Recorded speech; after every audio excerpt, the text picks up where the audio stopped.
And since we're on the subject of climate change, you may have seen a few blips in the media recently about divestment, the act of uninvesting money, in this case, divesting from the fossil fuel industry.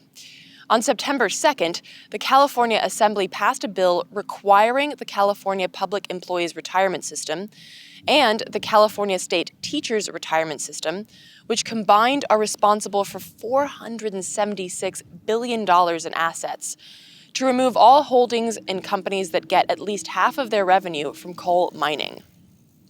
Fuck yeah on that one. And then last week, New York City Mayor Bill de Blasio announced a push to also divest pension funds from coal. And while coal certainly isn't the lone culprit in an industry rife with sludge, CO2, and flammable water, these divestments do matter. But don't take that from just me. Associate analyst and divestment expert Victoria Fernandez works with 350.org, a big player in the divestment and all-around environmental movements. She sat down with us last week to talk about the role of divestments on the public and the political stage. Take a look.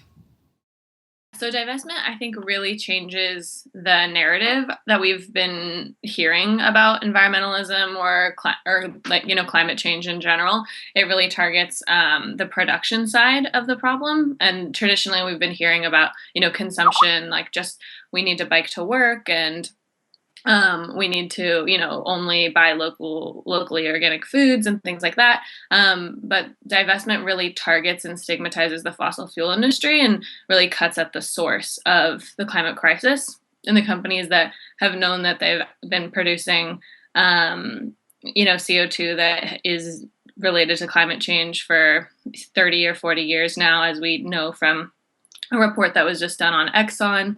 And so what divestment really does is it changes the lens of why we're in the moment that we're in terms of the climate crisis.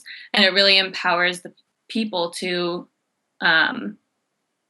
target specifically and point the politicians in the direction of these companies need to be regulated.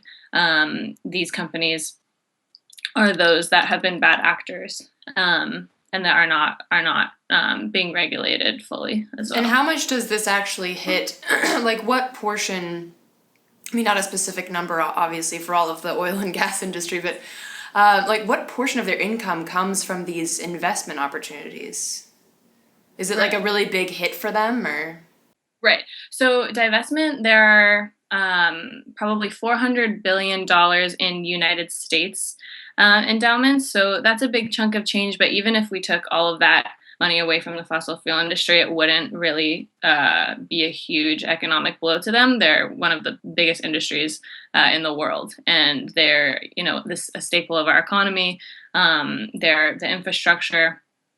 And so what divestment does is really stigmatizes. That's really its power. And that's been its power for a long time. So in South Africa and Darfur and tobacco divestment, those have all been examples where divestment has led to really restrictive legislation as a direct result. And so that's really where we're looking to make our main impact. Of course, it's always good to be taking money out of the fossil fuel industry in whatever amounts and putting that toward community solutions and other renewable technologies, but that isn't really the main focus of divestment.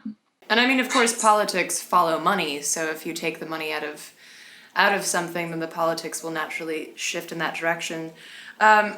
So let's talk a little bit about California. California seems to be like a really, sort of a lens for the nation in some ways. People look to California for culture, for what's new in a lot of ways, and California passed a coal divestment bill.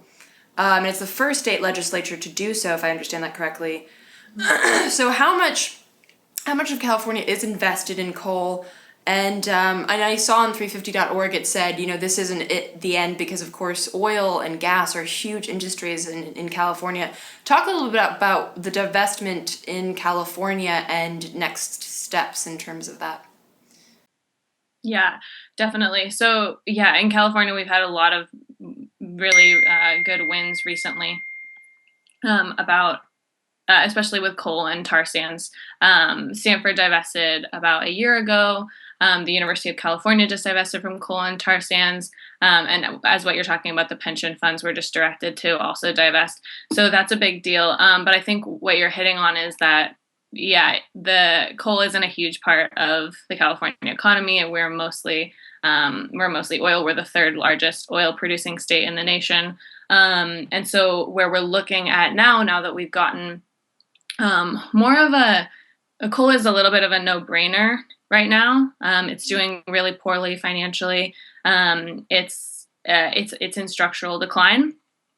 And so right now, what we're looking at more is a divest the rest campaign, in which we're specifically focusing on oil and natural gas and the things that are part of our state.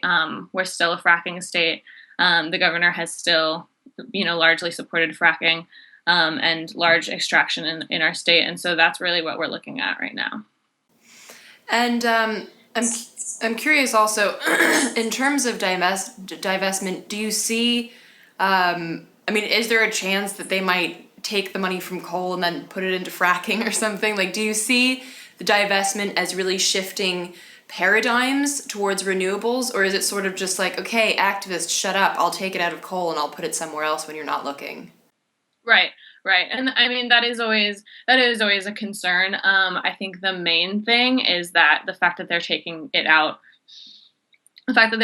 is huge. And what we're really looking to shift is public opinion on the fossil fuel industry. So the fossil fuel industry has largely been seen as, this sort of benevolent like actor that's giving us all what we need and what we want, and what gets us to work every day, and what also helps us farm and gives us our food and things like that. And the real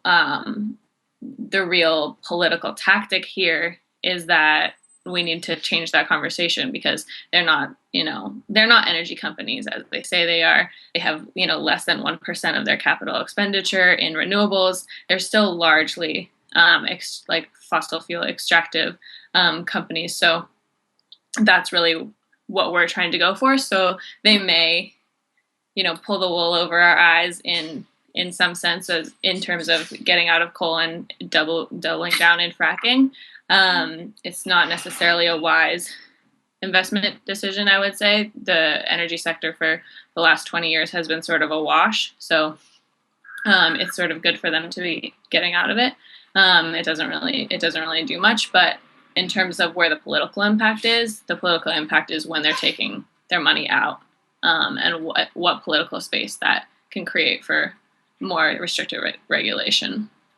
Something you hear constantly, which is good that you hear it constantly, is that there's not a lot of time. Like, it's great that China got into cap and trade, but really that's essentially useless if it takes the amount of time that they're suggesting that it will take. So, we don't have a lot of time. Like, shit is really on down to the wire. So how can people plug into this movement now that it's pressing forward? And as well, are there plans for the divestment movement and other parts of that campaign to move towards more civil disobedience and more sort of intense actions? Yeah, totally. I think the urgency part is really critical, especially when we're talking about climate change. And it's nice that you mentioned direct action. So last spring we had a large amount of schools that were sitting in Swarthmore, Bowdoin, the University of Colorado system at Boulder, Tulane, Yale, University of Mary Washington, and they all did sit-ins. And so the University of California did a sleep-in, and we're seeing a lot more action towards that. And I think that is one of the other things that divestment does. It really organizes students that care about climate justice, that care about racial and economic justice, and it's giving them the tools to see that how they can make social change in this, way of nonviolent direct action, and allowing people to take risks together, and feel supported by each other, and continue to push that envelope, because it's true, we don't have a lot of time, and those kinds of actions are the things that create the urgency that make regulation and political agreements possible.